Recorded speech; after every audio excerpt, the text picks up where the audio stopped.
and I don't have to worry about that anymore. Good morning, everybody. Good morning. Hey, ladies. Y'all look gorgeous today.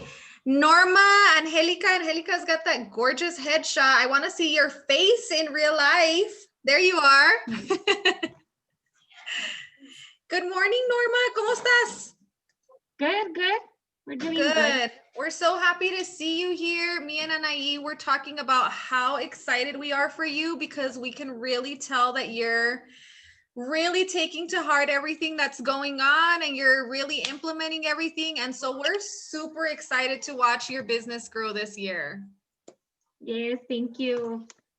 It made me realize that, like you said, if you want to really do well, you have to do something about it. Yeah. You know what I mean? So that's what Erica and I are doing. After the meeting, I'll send her I'll always be shot screening or screenshotting, como se diga. And I send them to her. We'll talk about it. And so she's on it too. That's awesome. I'm so excited for you, girl. I really am.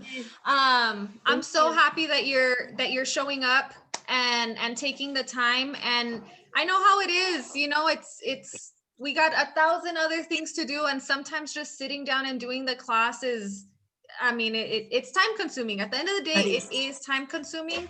But I really hope that you get what you're looking for out of these trainings. And so far you're doing excellent. All it is a little bit of implementation, a little bit of consistency. You'll see what's going to work for you and what's not so much. Like I always tell everybody, don't do everything that Denise does. Like Denise the realtor is Denise the realtor. There's things that work for me that are not going to work for everybody. But there's certain, like the foundation of it is what I want you guys to take from it and run with it. And I guarantee you that you will see success. I'm super excited about today's training, actually. So today's training is going to consist of us going over like all of our farming material, which when I started working farming, I really got to see a significant increase in my business. I will tell you that when I started farming, it's when I started working the hardest. But what you guys are going to get out of today's class, I'm really looking forward to seeing your success after today's class. And we're barely on week 2. So we have a lot of information to cover still. Before we do that though, I want to see who actually went ahead and did everything that we talked about last week. Who has taken steps to work on what we talked about last week? So we talked about email signatures, we talked about voicemails, and we talked about looking yourself up, Googling yourself, checking yourself out, updating your profiles. Did any of you guys have a chance to work on that stuff? Yes. Yes, awesome. So I would at this time like to pick somebody to listen to their voicemail. And I would like for all of us collectively as a team to give this person some feedback. So again, at the end of the day, we're a team, we're a group, we're here to boost everybody. So we're not here to shove anybody down or say anything mean. Everything's going to be constructive criticism. So I would like to pick Miss Ethel to show us her voicemail. You already knew, Ethel. You already knew I was going to pick you. No, I didn't. So how can I share this? So I'm going to call you. Just put your phone on speakerphone and don't answer it. Just reject my call, okay? Okay. Okay, give me a minute. Look at you, you're in my phone already. Like I didn't even pre-plan this like this. You're right there, top of the list. All right, here we go. I don't know if that's good or bad. It's good. I love talking to you, Ethel. Here we go.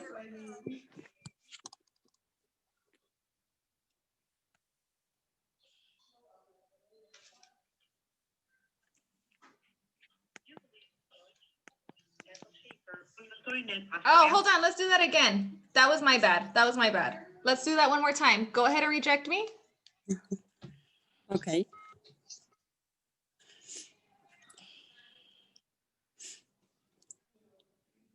Reach the voicemail of Ethel Schaefer, realtor in El Paso area with Real One Group Mendesberg. If you are looking for selling your property, receiving multiple offers, or buying your dream home, you call the right person. Please leave me a message with your phone number and name, and I'll call you back as soon as possible. Hola, te comunicaste con la casilla de mensajes de Ethel Schaefer, realtor en el área de El Paso, junto a Realty One Group Mendesberg. Si estás interesado en vender tu propiedad recibiendo ofertas múltiples sobre ella o comprar la casa de tus sueños, te comunicaste con la persona indicada. Por favor, déjame un mensaje con tu nombre y número de teléfono y te llamaré a la brevedad. Thank you. Gracias. That is perfect, Ethel. You got down with that. Good job. That was awesome, Ethel. That's really, really good. Yes. Who else agrees? That was really good, right? Yes. And I know what it's like, you guys. I know what it's like to put yourself out there and you know, it's a little nerve-wracking, but Ethel, you killed it. Good job on that. That was excellent. I'm going to give people your number now just so that they can hear your voicemail. Who else has updated their voicemail? I'd like to listen to one more. Who else has had a chance to update it?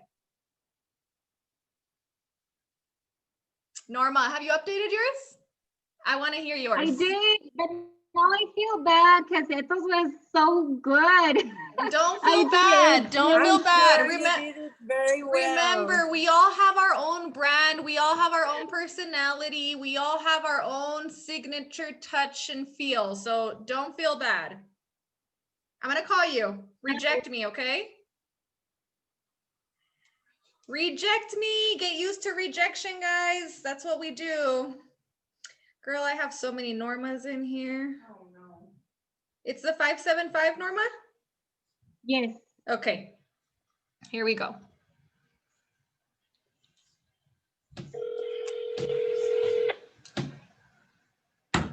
Oh, we have people waiting in the...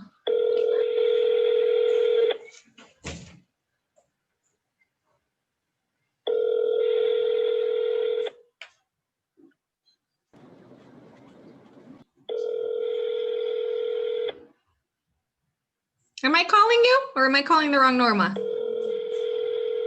No, you're calling me. It's Reject me. Forever. Hello, you've reached Norma Rivera with Realty One and Landmark Construction, where we help you find your dream home.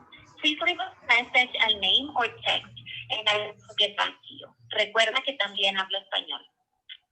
That's really good. Please record your message. That's really good. That's really good. I actually didn't see that coming in the end. The recuerda que hablo español. That's perfect. Short, sweet, to the point. I can understand for both of you, for Ethel and Norma. I can understand you. That's key right there, okay? Again, everyone's personality is different. What you guys are going to decide to put out there is different. But the fact that I can understand both of you, the audio quality is really good. You guys are killing it. You guys are doing amazing. Good job. Give yourselves a pat on the back. Like, for real, recognize yourself, because you don't always have somebody there to cheer you on. Get used to giving yourself that pat on the back when you do good, okay? I promise it's worth it. Do that little extra. Heck yes, girl, I did good. Good job for you. All right, so let's go ahead and jump into what we're going to be talking about today. I'm going to share my screen with you now. I'm going to share my screen. And we are going to start where we left off. And we left off on page 18.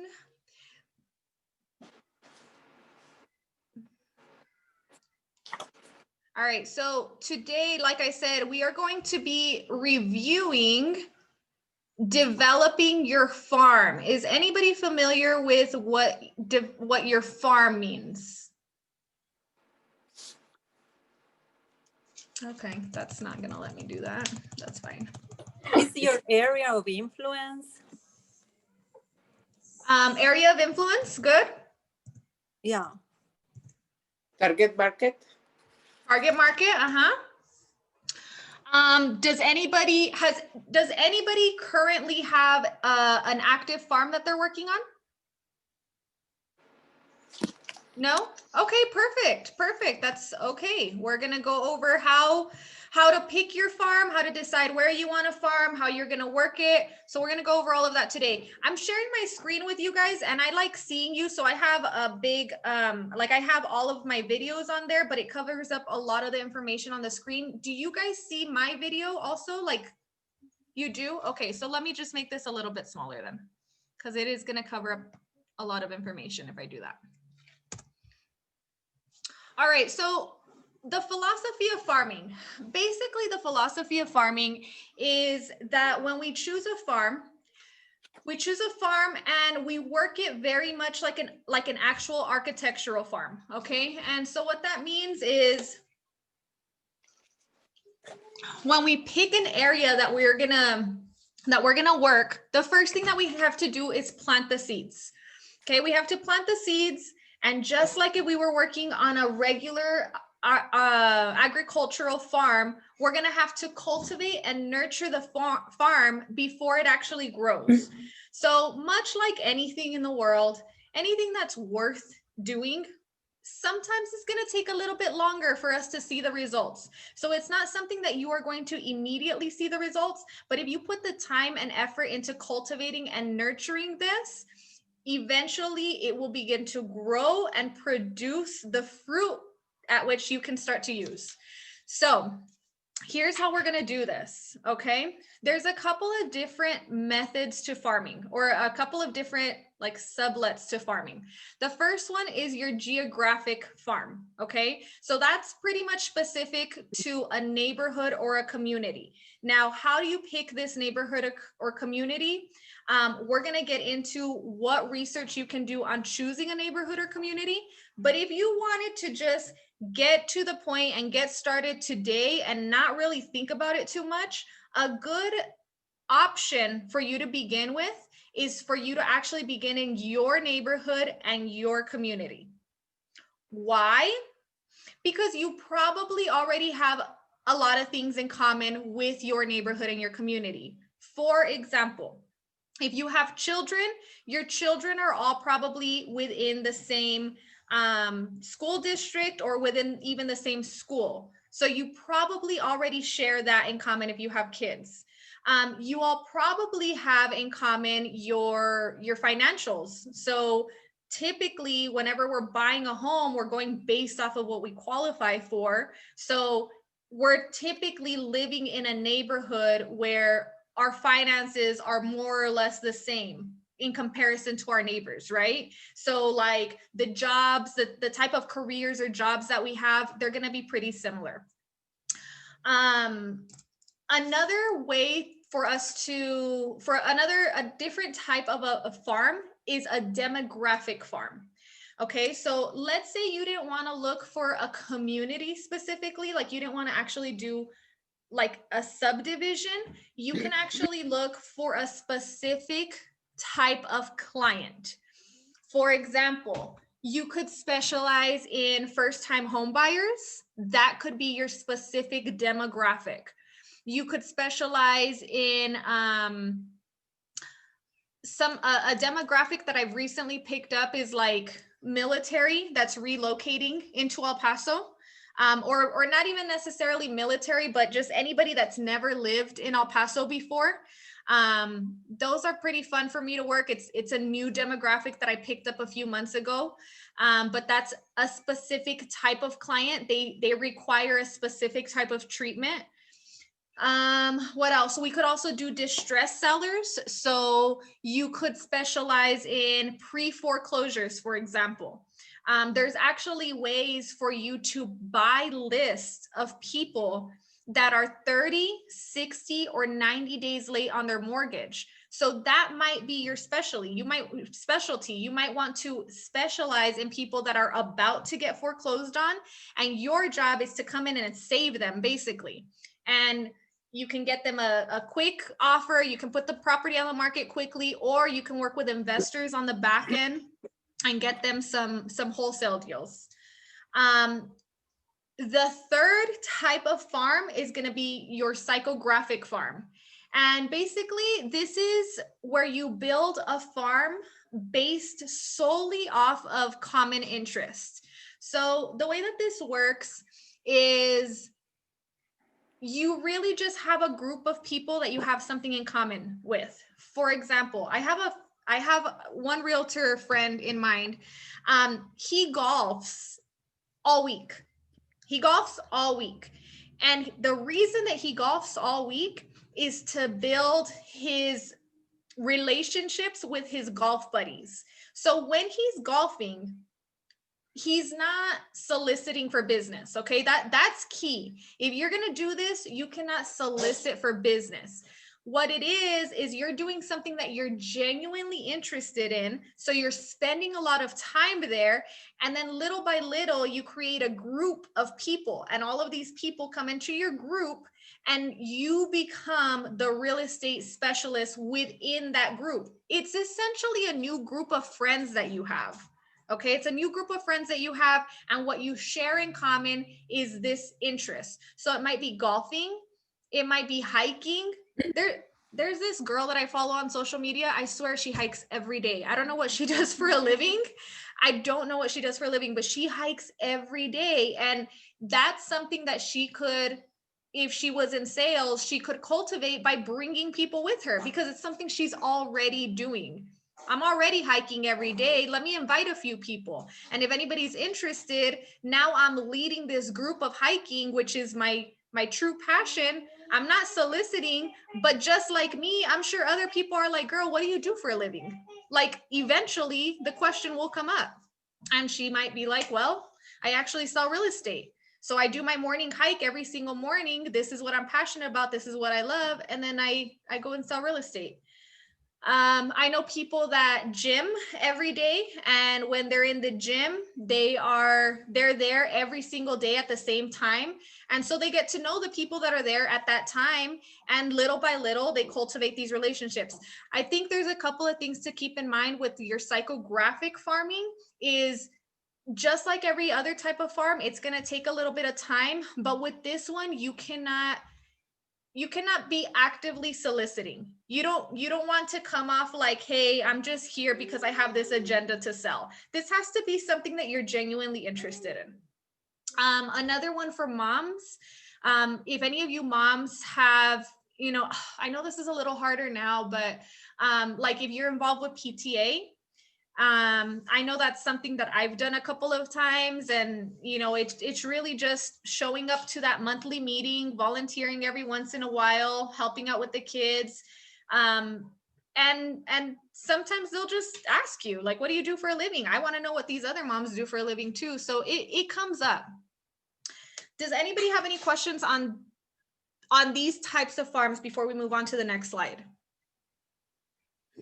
Is anybody already working any of these specific types of farms? What are you working right now, Norma? Well, I have, now that you mention it, I have a group of volleyball moms because my daughter plays volleyball. Awesome. So like I said, last time I started, talking to them, they already know what I do, but still, reminding them and stuff like that. So I talked to them about it. And then now that you mentioned the gym, I'm at the gym every day. And so at that time, my husband usually, brings me in and, hey, they're looking for a house. My wife is a realtor, and, so we kind of have that going on.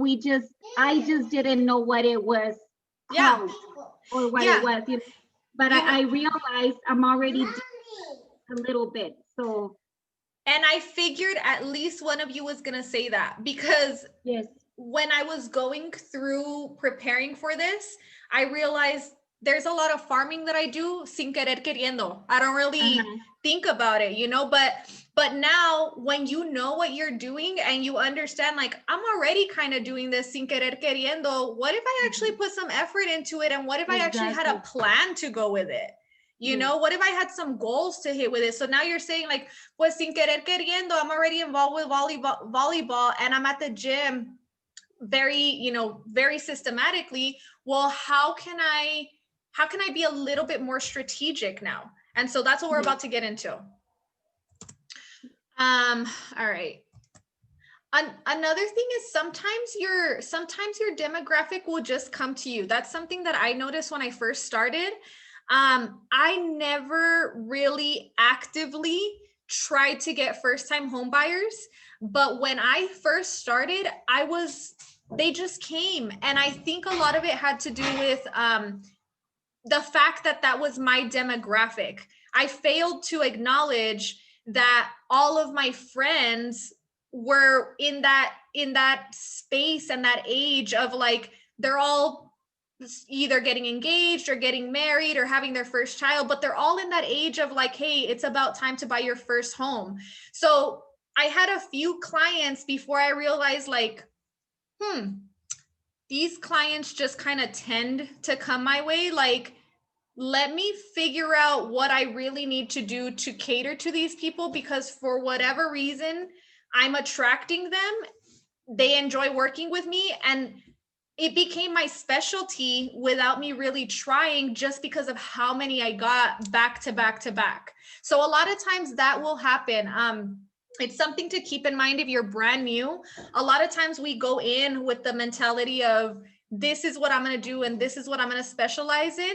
And then you get into it, and sometimes it's a different type of client that you attract for whatever reason. Be open to it and be aware of it. Just be aware of it. If you're naturally attracting a specific type of client, be aware enough to say like, you know what? I don't know exactly why this is happening, but it's happening, and it's benefiting me and my business. So how can I hone in on it? Because it's probably going to be one of your strengths. If you're naturally attracting this and you're not putting a whole lot of effort into it, it's probably a strength of yours. And remember, we want to work on our strengths and not our weaknesses. So that's a good opportunity for you to like, bing, bing, bing. Hey, let that little light bulb go off. Let that little alarm go off, and take a few minutes to jot stuff down in your journal and cultivate a plan and system for that. Don't let that leave. A lot of times we're given opportunities, but we're not aware enough to see that they're there, and then we let them fly away. So let's not let that happen, okay? Next page, please. No, I've been trying to change it for a while. Okay, researching and choosing your farm. So if you are looking for an actual, not a demographic, but a geographic farm, if you're looking for a geographic farm area, so if we're looking for a community or a subdivision, what do we want to know about the community or the subdivision before we commit to farm there? What should we look up and find out before we commit to that community? What would make it worth it? What would make a community worth it?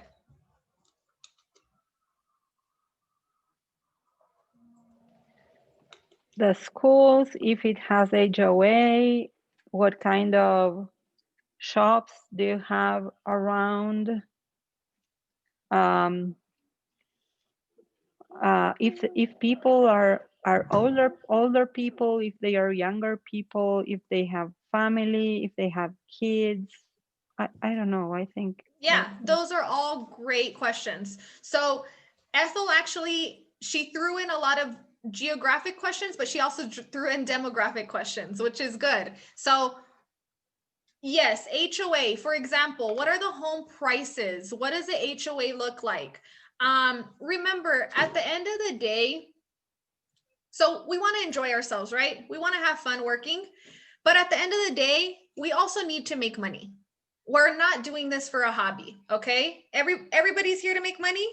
can I show a hands of who's here to make money? We're not working this as a hobby, right? So we have to make money. So there's still a lot of strategy that we have to use. And part of that strategy is the pre-planning and asking yourself the right questions. So much of strategizing is just asking yourself the right questions, okay?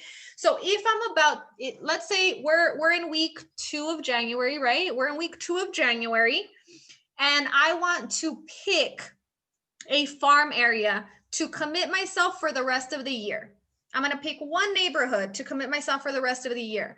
I want to make sure that whatever neighborhood I'm committing to is a neighborhood that's actually going to reap me the benefits that I'm looking for. Now, would it be a good idea for me to work in a neighborhood where on average there is only one sale every 3 months? Nope. No. No, probably not. If you look up that neighborhood and you already see that there's only one sale every 3 months, it might not be worth it. Now, why might there only be one sale every 3 months? I'm sorry. No, There might I be want to hear. just retired people Mhm. that own their house and they just want to die there. Probably these sound weird. Yeah, no, you're right. The turnaround is just not, it's just not a very high turnaround. That's what we call the turnaround, okay? The turnaround rate is how quickly these homes turn around and get sold. It might be a retirement community, like Alvaro said, it might just be a community where people don't want to sell. I just want to live here until I die, and then that's that. So they're not in the business of selling right now.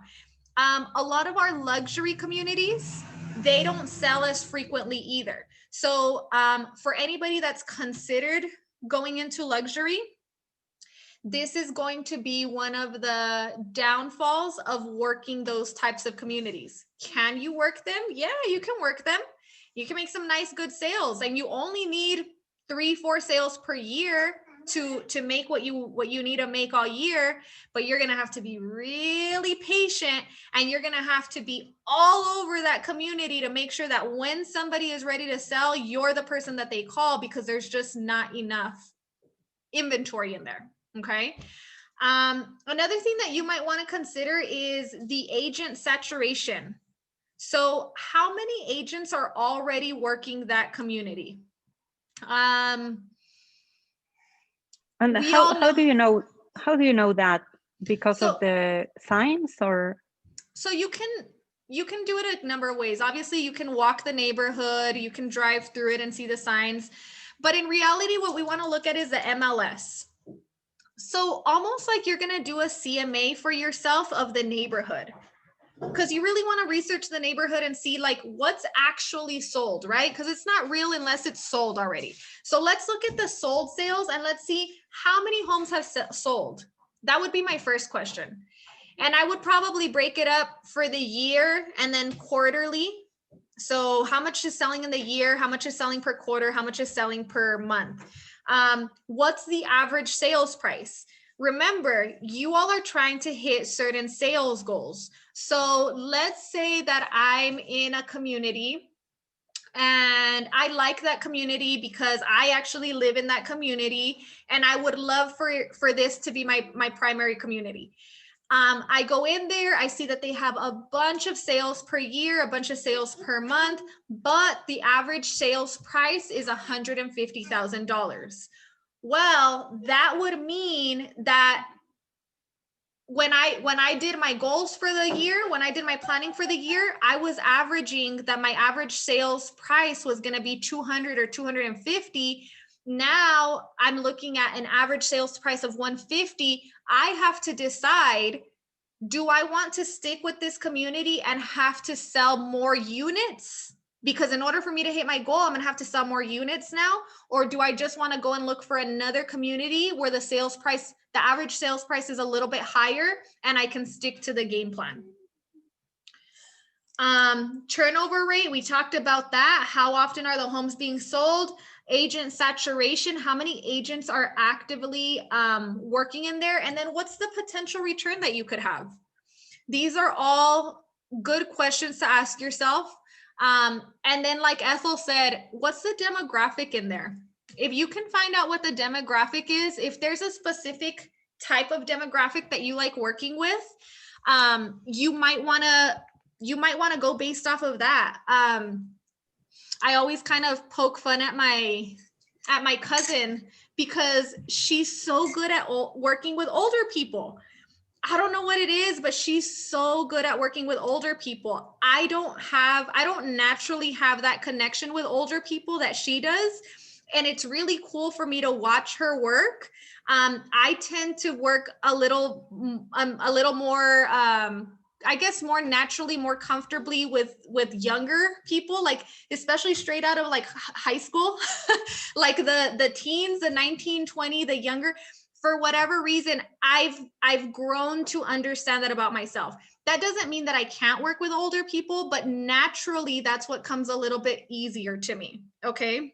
Naturally, those are the people that are a little more attracted to me. So this is just my self-awareness of me. Again, you guys are not Denise Franco, the realtor. You guys are everybody else, the realtor. So be aware of what you are naturally good at and who is naturally attracted to you. That doesn't mean that you can't talk to the other type of demographic, but you might want to write it down. Write it down in that notebook that you're taking notes on whenever you're trying to figure out what's the new farming area that I'm going to work with or demographic that I'm going to work with. I might want to take this into consideration. Okay. Next one. Sorry guys, these pages do not like to turn when it's time to turn. Anais says I talk too much. All right, so title companies are an excellent information resource. So I've talked to you guys before about building your partners, right? Build your partners, build your team, grow your partners. And this is one of the reasons why I say this. The title companies are an excellent resource for you guys and your farming area. I'm going to be honest. I don't use my title company maybe as much for my farm area. So a lot of these items I haven't seen personally and I'm not super familiar with, but I'm going to show you guys something else here in a second. Title companies have farm packages, property profiles, farming apps and systems, and mailing addresses that you can use. Now, if you have a title company that you work hand in hand with, you might just want to approach them and ask them if they have any of these items available for you to use. The thing is that title companies are not the only people that provide this. You can get this with a lot of your partners. We have home inspection companies, we have home warranty companies, we have lenders, we have different type of vendors like security system, water softener. We have all sorts of other contractors, plumbers, electricians, handyman. We have all these other partners that we work with hand in hand all the time. Do not fail to use your partners to help you build each other's businesses. Okay, there's a lot of partners that you guys are feeding. You're feeding them, right? They want to feed you too, because they know that if they help feed you, you will help feed them. That's why it's important for you to build a really solid team. So whenever we do these trainings, sometimes I bring on some of my preferred partners. It's because I've been working with them for a really long time and I understand what value they have for you guys. These are not people that I just randomly pick like, we have this title company in El Paso. No, these are people that are going to actively help you build your business. If you are already working with somebody like that, I recommend, if you haven't done this already, I recommend you schedule a lunch with them. Schedule a lunch or schedule a coffee and talk to them and ask them, hey, what are your goals for the year? These are what my goals are for the year. How can we help each other? because that's what a partner is at the end of the day. Just because they're not on your payroll, just because their name is not on your logo, does not mean that they're not a partner, right? So take the time to get to know what your partner's goals are. And you will be surprised to find out how much you can help them with their goals and how much they can help you with yours. So one of my preferred partners, I'm going to exit this here so I can show you guys. And I have brought her on for trainings. You guys might have seen her already. Martha Maldonado with Old Republic Home Protection. Okay. We've done a training on this. I believe it's on YouTube. I'd have to double check, you know? I think it's on YouTube. You go into orhp.com and you go into real estate professionals. You have toolbox right here. And agent resources. So toolbox is where you can go to get a quick quote, but agent resources right here, marketing tools. Look at all of the marketing tools that we have accessible to us for free. All of this is for free. Matter of fact, can you pass me one of those door hangers so I can show them? It's blue right behind you. We're about to start talking about door hangers. Thank you. Yeah, that. We're about to start talking about walking the neighborhood. These are door hangers that I get from, let me show you how this works. These are actually door hangers that I get from Martha Maldonado. These come in packs of like, yeah, I think 100. And it's really cool because it's really nice and professional. This is for an open house. So this is whenever we're marketing an open house that we want to invite the neighbors, and we can fill in the address, the date, the time. And then it has these little slits on the bottom where you can add your business card. So now we have co-branded. This is a co-branding marketing piece. She leaves this available so that you can put your card in here, whatever your card looks like. And then on the back, it has this nice little message, and it says, okay, it says, home buyers, experience the peace of mind that comes with reliable home repair solutions and powerful budget protection. Home sellers may sell your home faster and at top market value. She's helping you build your business by giving you this. And now you don't have to buy these, because if you were to make these from scratch, if you were to have to make these little door flyers for 100 pieces, what do we usually pay for 100 pieces at? Probably about 80. Yeah, 100. About $80 to $100 for this. So this is about an $80 to $100 value that Miss Martha Maldonado is giving you guys for free. Again, I'm not going to go into this because we've had a training on this, but take down this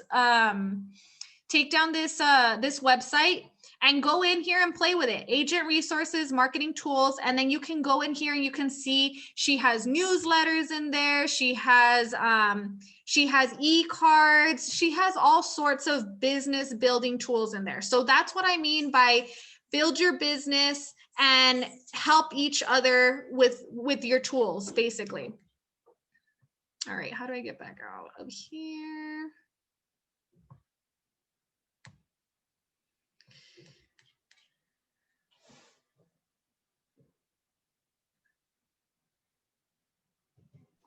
Denise, Ande. if you want to ask title company or whoever is working with you, title company, inspection companies, or whatever, do they have simple access to that information? Because it's like you're asking them to do you a favor, giving you information. That's a great question, Ethel. And honestly, that's why I started by telling you guys my title company. I definitely consider my title company a partner, but what my title company does for me more than anything is they help me out with net sheets. So before I go to a listing appointment, for example, I'll ask them for, hey, this is what I'm going to recommend that they sell the property at. Can I get a net sheet so that I can see more or less how much they're going to make after all the expenses are made? That's the kind of thing I've built the relationship with them where I trust them also when it comes to the title commitment. I trust that when the title commitment comes out, if there's something funky on there, they're going to tell me about it. I'm not going to have to look for it and figure it out. They are going to give me a phone call and let me know. What my title company does for me is a little bit different. I do know there's some title companies here in El Paso where they have an app, and the app has a few tools available. So every title company is a little bit different. Again, you might just kind of want to see what they have available, but don't stop at the title company. There's plenty of other partners that you can talk to and see what they have available to help you out with also. So while you're doing your research, does that answer your question, Ethel? I'm sorry. Ethel?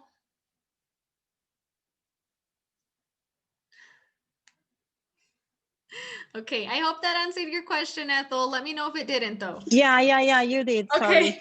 I couldn't talk. Yeah. Okay. So while we're doing our, sorry, did I skip one? Yeah, I did. Okay, so while we're doing our research of the neighborhood, we did go over this. Another thing that you guys want to look out for is the physical inspection. Walk the neighborhood. If you're like in the preliminary stages of doing your research, don't go and walk every single neighborhood. Guys, we have Google Maps. Please use your Google Maps. Use your Google Maps first, get a feel for the neighborhood. If it's looking like it might be a good potential, then you want to go out and drive it or walk the neighborhood. One of the best things about actually walking the neighborhood is you're going to see things that you don't see when you're driving. You're at a different angle. You're at a different level. You're walking the neighborhood, so you're going at a slower pace. I definitely recommend walking your neighborhood at some point. We're about to get into that here in a second. We talked about, and then you want to see what are the features and the benefits versus the non-desirables, right? So like when you're in a neighborhood, be real about it.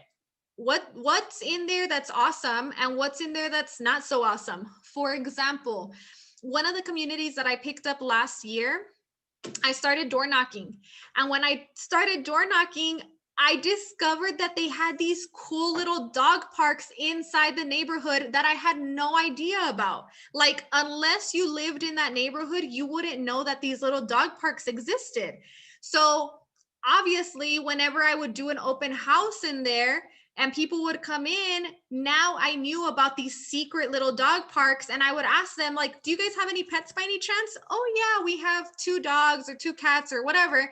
And I'd be like, oh, that's awesome. There's a little dog park right around this corner. When you leave here, make sure you drive this way and you'll see that dog park. And it gave me a different understanding of what that community had to offer. I would eat in the restaurants in that community just so that I could understand what it felt like to live in this community. So you can't live in every single community that you sell, but you can do a lot of research and really come to understand that community.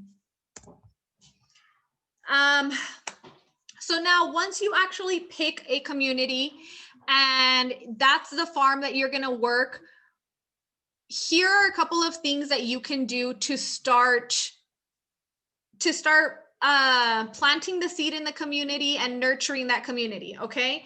Once you decide on a community, the first thing that you want to do is you want to send an introduction or an announcement letter or marketing piece. Okay. The first thing you want to do is you want to announce yourself to that community. Hey, this is Alvaro and Michelle. We are your newest, we are your newest neighborhood experts. If there's anything that you need, please don't hesitate to call. We are looking forward to helping you out with all your real estate needs. And you always refer to yourself as the neighborhood experts. Okay. So, hey guys, this is us. We're your neighborhood experts. The next thing that you might want to do is you might want to send out monthly newsletters. Circle prospecting, what was our note for that one? So yeah, so you're gonna circle the neighborhood and walk it, social media, and then send out market updates. So basically, the monthly newsletters, these you can mail them out. You can also email them once you've collected enough information, and you can physically walk the neighborhood and drop them off. That's kind of more so what circle prospecting is. Also, social media. There's actually a way for you on social media to target specific neighborhoods. I'm not the person to set you up with it.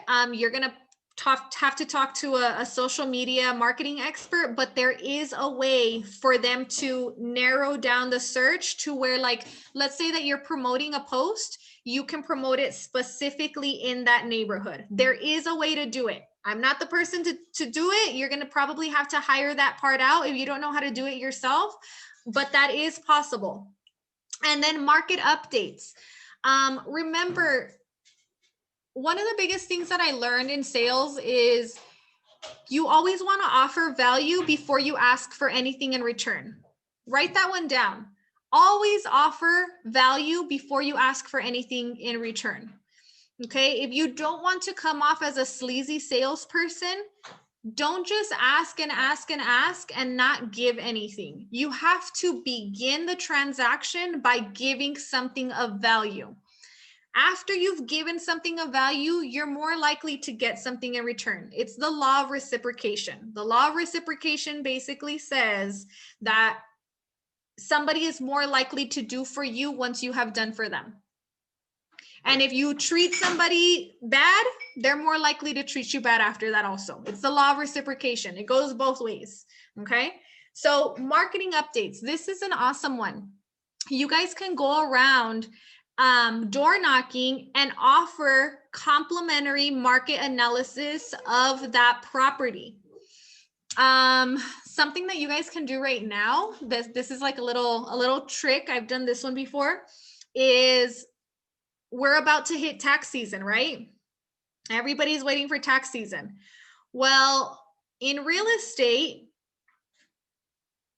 what are we looking for if we own real estate come tax time? What are we waiting for in the mail around January, February timeframe? W-2s, yes, but no. When it comes to homeowners, we usually get a letter in the mail from the county appraiser district, and it says what? It says, hey, Mr. and Mrs. Alvaro, this is what your property value is, and this is how much you owe us in property taxes. And then everyone looks at that letter and they're like, my property value went up by $30,000 and now I owe $300 more in property taxes and I wasn't ready for that and la, la, la, la, la, right? Nobody likes that. One of the things that you guys can do with your past clients, or even just to people in general, if you ever hear, you can help them do a comparative market analysis of their property. Because remember, the county appraiser district, they don't come out and physically look at the property to appraise it. They go based off of home sales around the neighborhood. So if you live in a neighborhood where there's a lot of home sales going on, and especially with this last year where the market prices skyrocketed, guess what? Your property value has also significantly increased. That means that you're going to owe more in property taxes. But what if the homes that were selling around my home were super updated, had pools, were larger than mine? What if my house is the smallest house in the neighborhood? And I'm like, there's no way. There's no way that my property value is that high. Well, you as a realtor can offer them a comparative market analysis, and then they can go and dispute that with the county appraisers district so that they can get their property taxes lower. So it's just a second opinion is really all it is. But you're building trust, You're building reliability. You're building a loyal client, because even if they're not trying to buy or sell, you have helped them. You did this complimentary. All you did was run a CMA for them to give them a second opinion on the home value. And then, like I said, if the home value is a lot lower than what EPCAT is giving them, you let them know, hey, all you have to do is go to EPCAT and dispute this now. And you can take this market analysis with you to show proof of like, hey, no, it's not worth what you're telling me that it's worth. Okay. Another thing, developing your marketing materials. How much does it suck when you're driving into your house and you see somebody else's sign on your street? Alvaro's like, no, yes, I know the feeling. I know the feeling. That hurts. It feels like betrayal, huh? It feels like they just cheated on you. I know. But that's why it's important to get involved with your community, guys. Even if it's not your farm market, at least know your neighbors. At least know that street, man. At least know the street that comes in, like that you have to drive through. At least that way you never have to go through that upset, because that's the worst. So when it comes to our marketing, guys, map out your farm connect grid is what they're calling it. So the farm connect grid is basically, where are you gonna go? Know it ahead of time. Know ahead of time which houses are within your geographic area.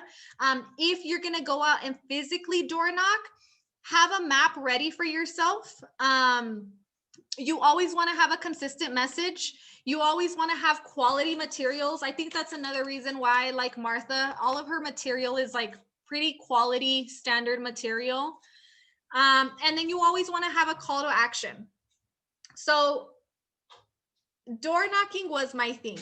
Okay. Door knocking was my thing. That's what I grew my business on. That's what I enjoyed doing. I like the challenge of it. I like getting in front of people face to face. So I'm going to give you guys my script. And this is the script that I have always used and will always use. And I'm down to go door knocking. Like I was telling Anaí, I'm ready to go door knocking. It's been a really long time. So I'm ready to get a group of you guys and go door knocking. But basically what it is it's a couple of things. One, you want them to know who you are, right? We talked about introducing yourself. You want the neighborhood to feel comfortable seeing you walking around that neighborhood, like they know who you are. Maybe they don't know exactly who you are, but you're there often enough to where you're a familiar face, right? And then you want to offer something of value. That's step 2. Always want to offer something of value. So in this situation, we're really looking for listings. Yes, you can always look for home buyers, but when you're building your farm, you want your sign all over that street. And if your sign's going to be on that street, that means you have to pick up listings. So you're really looking for listings. The buyers will come, and that's okay if they come, but we're really looking for listings. So typically on an average door knocking day, I'm going to go by, knock on the door, let them answer, give them something of value. Now, there's a couple of things you can give of value. You can invite them to an open house. That's something of value. So you could say something to the effect of, hi, my name is Denise Franco. I'm a realtor with Realty One. I just wanted to stop by and invite you to this open house that we're having tomorrow at your neighbor's house. I'm not sure if you've seen that they have their home for sale, and I just wanted to come by and let you know that we're going to be having an open house, just in case you're curious about what the market's doing, or, you know, I didn't want you to be concerned about the cars that are driving by, like any unfamiliar cars. They're probably with me. So I've given them something of value. Imagine if you have small children that play outside on their bike all the time, and I'm telling you, like, hey, I'm going to have people over, like cars that you might not know. This is why. This is what's going on. I've given you a little bit of peace of mind. That's something of value. I've also invited you to go see your neighbor's house that's selling. What if in the back of my head, I'm considering selling this summer? Well, now I'm like, oh, my neighbor's selling? How much are they selling for? Oh, they're selling for $180,000. Well, now I'm curious because I'm like 180. I thought I could only get 150 for my house. Well, now I want to go see what's inside their house. How come their house is worth $180,000? Maybe I can get $180,000 for my house. You know what I mean? So that's the value that you're adding. And then you build a little bit of that rapport. And last but not least, this is the statement that you have to end with. For the right price, would you consider selling? For the right price, would you consider selling? So I've given them information, I've built rapport, and I'm also being very honest about like, hey, I still have a bunch of qualified buyers that want to buy in this neighborhood. For the right price, would you consider selling? And then don't say anything. Let them answer. That's something that I struggle with because I'm a talker. When you ask a question that you need the answer to, you got to stop talking and let them answer. Okay? If it gets awkward, let it get awkward. It's their turn to talk. You've done the talking that you needed to do. Okay? Again, there's two basic ways for you to get this done. You can walk the farm, or you can mail the farm, or you can do a combination of both. And that's probably what I would recommend. Walking your farm area can be very time consuming. You guys typically want to pick anywhere between 100 to 300 homes. And walking 300 homes is going to take you,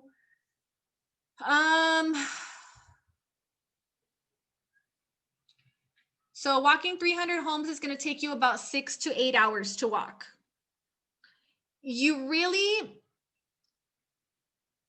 I know it doesn't sound like a lot because you can say, well, I can get this done in a day, but there's also strategy to it. It's just like an open house. Can you do an open house all day, every day? Yeah, you can. But when are you going to get the most clients walking in the door? Strategically, it's probably going to be Friday evening, Saturday during the day and morning and day, and then Sunday morning and day. So just like open houses where we schedule them strategically, when you door knock, you also want to schedule strategically. So door knocking is typically going to be done in the evening after school hours. So after 3, 4 o'clock. Right now, it's a little bit harder to do it in the evening because it gets dark earlier. So you really don't have a big window of time. Well, since the kids are going to school, a lot of the kids are going to school in home, I would probably feel comfortable starting by 3. Whereas before I wouldn't. But yeah, you can do like 3 to 5. Weekends are good, but you have to start early. So like Saturdays, you have to start at like 9 o'clock because Saturdays people are getting up and getting ready and trying to leave the house. Friday evenings, typically I don't do anything like this. I think Friday evening, the energy of the community is just like they want to get home, they want to relax. The week is over, like they don't want anybody soliciting them, if that makes sense.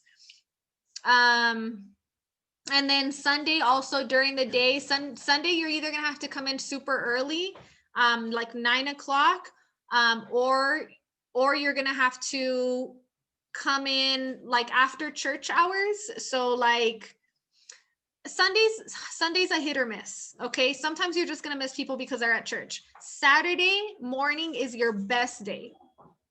Saturday morning is your best day. When you are door knocking, make sure that you look comfortable and professional. We talked about the times. Make sure that you have a notepad or a tablet to collect information. So we're not just door knocking and hi, and here's my card. You have to collect information because your goal is to almost know everybody on a professional level. On a personal level. So you want to collect phone numbers, email addresses, names. Remember, you don't really have all of this information when you start. So as you're going down the street, walking the street, you want to write down What's the client's name? If they gave you a phone number, if they gave you an email, are they thinking about buying or selling anytime soon? What was the conversation like? Because when you go back next month, you want to be able to refresh your memory and be like, okay, 123 Main Street, that's Mrs. Olguin, and she had just told me that her daughter was coming into town because they had a newborn. So now when I go knock on the door, I'm like, hey, Miss Olguin, how are you? How did the visit go with your granddaughter? We're building rapport. You know what I mean? So you kind of get to know these people. Connected versus non-connected, and then walking farm.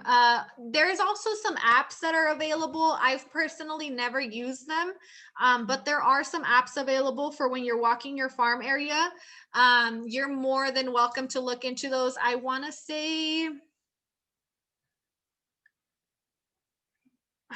there's one. I don't remember what it's called.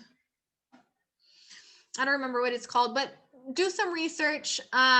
Again, you can have all the tools in the world. At the end of the day, what needs to happen is you just need to go and get started. As you get started, you will see what it is that you need and what you don't need. Now, keep track of everything that you're doing. You guys want to learn your numbers. So when you're walking, you want to know how long does it take for you to walk 20 doors?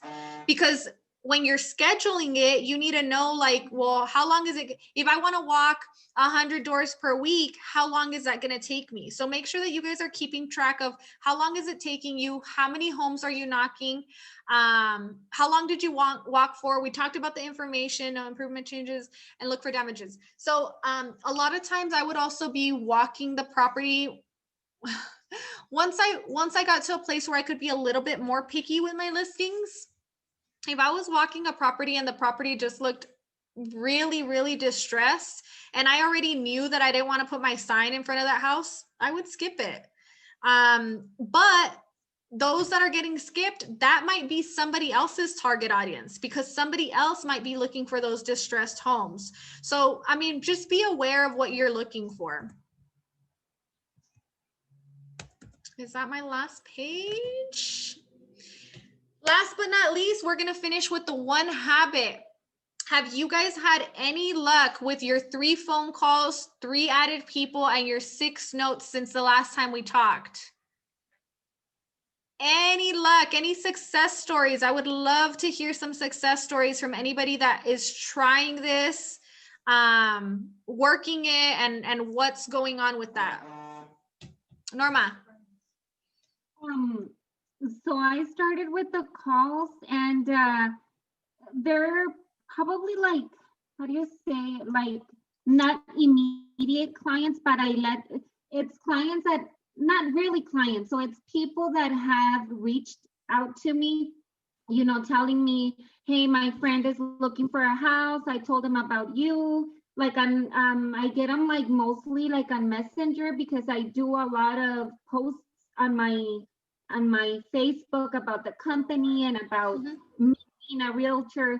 So that's really where I get like people interested, and they'll start, you know, asking and all of that. So